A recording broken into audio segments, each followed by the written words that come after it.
Amber Heard has hired new legal counsel to appeal the verdict reached in Johnny Depp's defamation trial. It's the story that just won't die. I'm Adam Andrews with InformOverload, and let's get to it. A spokesperson for the Aquaman actress has announced that she has retained David L. Axelrod, a former federal prosecutor and first chair trial lawyer who represents individuals and companies in high-stakes civil litigation, and J. Ward Brown, who has represented journalists, news organizations, and documentary filmmakers and others in First Amendment cases, from the law firm Ballard Spahr to lead her counsel. This pair of lawyers together successfully defended the New York Times against Sarah Palin's defamation lawsuit earlier this year. In a joint statement released by the pair, they said, quote, "We welcome the opportunity to represent Ms. Heard in this appeal, as it is a case with important First Amendment implications for every American. We're confident the appellate court will apply the law properly without deference to popularity, reverse the judgment against Ms. Heard, and reaffirm the fundamental principles of freedom of speech."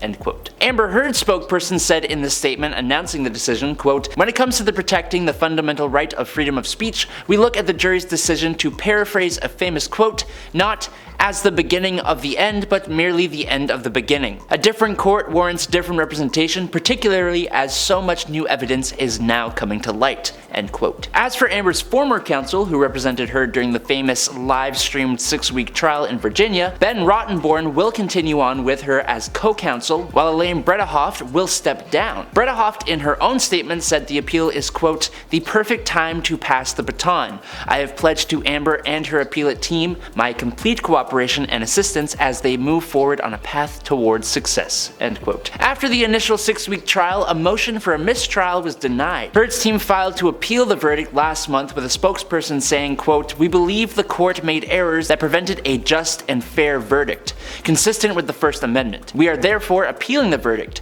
While we realize today's filing will ignite the Twitter bonfires, there are steps we need to take to ensure both fairness and justice." End quote. So, there you have it. She has hired new lawyers. Do you think that Amber Heard has a chance to get what she is looking for here? Do you wish you never had to hear about it again? Well, let me know your thoughts in the comments below. Make sure to like and subscribe here at InformOverload to stay up to date. I've been your host, Adam Andrews. Make sure to check me out on the gram, and until next time, stay safe out there, kiddos. See ya.